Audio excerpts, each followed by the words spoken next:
Bonjour, je m'appelle Émeric Deloubens et donc je travaille à la DGE, Direction Générale des Entreprises, où je m'occupe de l'aéronautique, du transport aéronautique, et dans un bureau qui s'occupe plus largement de tous les moyens de transport, que ce soit par voie maritime, navale, nautique, voie ferroviaire, donc les trains, et voie aérienne, les avions, mais ça peut être même plus diversifié que ça, les dirigeables et les drones.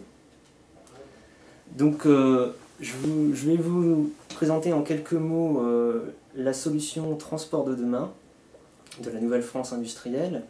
Alors, c'est une solution qui a pour objectif de développer des nouvelles solutions dans tous les moyens de transport, que ce soit par voie maritime, aérienne, ferroviaire, en essayant de trouver un compromis entre efficacité écologique, c'est-à-dire avoir des moyens de transport, qui vont consommer essentiellement moins d'énergie, utiliser des énergies alternatives, et allier ça, cette efficacité écologique, à une efficacité économique, c'est-à-dire pouvoir transporter toujours plus de marchandises, plus de passagers, dans un contexte mondial où il y a une forte demande de transport, qui se développe notamment dans les pays émergents ou en voie de développement. Et il faut répondre à cette demande avec des solutions de transport toujours plus compétitives. Alors l'exemple qu'on peut donner, c'est celui du TGV du futur. Donc voilà, le TGV du futur, l'objectif d'efficacité économique, c'est de transporter 20% de passagers en plus, et de réduire finalement le coût de transport de 30% par passager, tout en ayant des configurations de train, le mot est un peu technique, mais plus modulaires, c'est-à-dire pouvoir à la fois avoir des trains à un ou deux niveaux qui fassent du transport de passagers, du transport de fret, de marchandises donc, et tout ça quand il s'agit de transport de passagers, en améliorant aussi le confort à bord, avec des nouveaux espaces de détente, pour faire des espaces commerciaux où on va vendre des produits pour agrémenter le transport à bord du train. Voilà. Donc ce sont les grands objectifs, encore une fois, avoir à la fois de la performance écologique et économique. Et donc si on peut donner d'autres exemples intéressants qui peuvent donner des idées plus précises.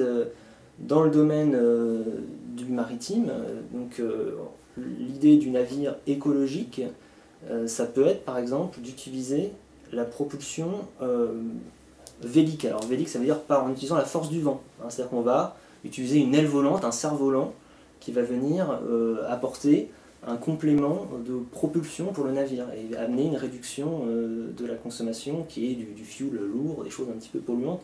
Donc c'est double bénéfice, à la fois encore une fois écologique, économique, parce que pour l'armateur, celui qui est en charge du transport maritime, lui il a évidemment sur sa facture de fuel des économies qui sont intéressantes. Dans le domaine du transport aérien, là il y a une solution innovante qui peut apporter des réponses intéressantes pour le transport de charges lourdes, donc de charges exceptionnelles. Ça peut être aussi du transport de bois, puisqu'aujourd'hui on a beaucoup de forêts, y compris en France, qui sont difficiles d'accès, puisque les routes ne sont pas forcément en bon état. Donc là l'idée c'est d'utiliser la voie aérienne avec des dirigeables qui vont sans infrastructure au sol, en s'affranchissant de toute infrastructure au sol, donc aéroport, parce qu'on sait que en Europe c'est compliqué aujourd'hui de construire de nouveaux aéroports. De transporter des charges très importantes, ça peut être de plusieurs dizaines de tonnes, de point à point, c'est-à-dire on peut imaginer par exemple, sachant le transport de bois, de faire des rotations entre la forêt, les scieries, on va faire la découpe du bois, plusieurs rotations par jour, et avec une économie substantielle, encore une fois, de consommation d'énergie par rapport à l'hélicoptère par exemple, qui a une capacité d'emport de charge qui est limitée, de l'ordre de 5 tonnes aujourd'hui, et qui en plus consomme énormément d'énergie. Donc avec le dirigeable, on pourrait arriver à réduire d'un facteur 10 la consommation d'énergie. Et puis, peut-être un dernier exemple aussi très important pour l'avenir du transport aérien, c'est l'avion électrique. Alors, à court terme, on essaye de développer Airbus, en l'occurrence, essaie de développer un petit avion pour la formation des pilotes, un avion qui s'appelle l'IFAN, qui est à propulsion 100% électrique. Donc là, l'avantage, évidemment, c'est aussi de réduire les nuisances sonores. On parlait tout à l'heure des aéroports.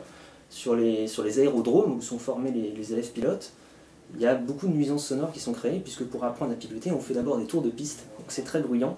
Et donc l'IFAN apporte à la fois la réduction très sensible des nuisances sonores, et permet à terme de préparer une aviation plus écologique, plus respectueuse de l'environnement, qui sera une aviation plutôt hybride, c'est-à-dire qu'on va avoir une motorisation à la fois thermique et électrique, et qui permettra notamment dans les phases de décollage et d'atterrissage de réduire à la fois la consommation et les nuisances sonores, qui posent évidemment des soucis pour le voisinage des aéroports. Donc voilà tous les avantages. On pourrait en dire encore beaucoup, puisque dans le transport, il y a aussi tout le problème de la maintenance. Il faut arriver à réduire les coûts de maintenance, c'est tout ce qui est l'objectif, encore une fois, d'efficacité économique. Donc il y a énormément d'idées. Il y a aussi des solutions, on n'en a pas trop parlé, mais de transport de colis par drone. Donc voilà, il y a beaucoup d'idées comme ça pour inventer les solutions de transport de demain. Donc je vous invite tous à imaginer ensemble les nouvelles solutions de transport, et n'ayez pas de limite à votre imagination. C'est le moment d'imaginer tout, il suffit de le rêver et tout devient possible. Allez, bon courage!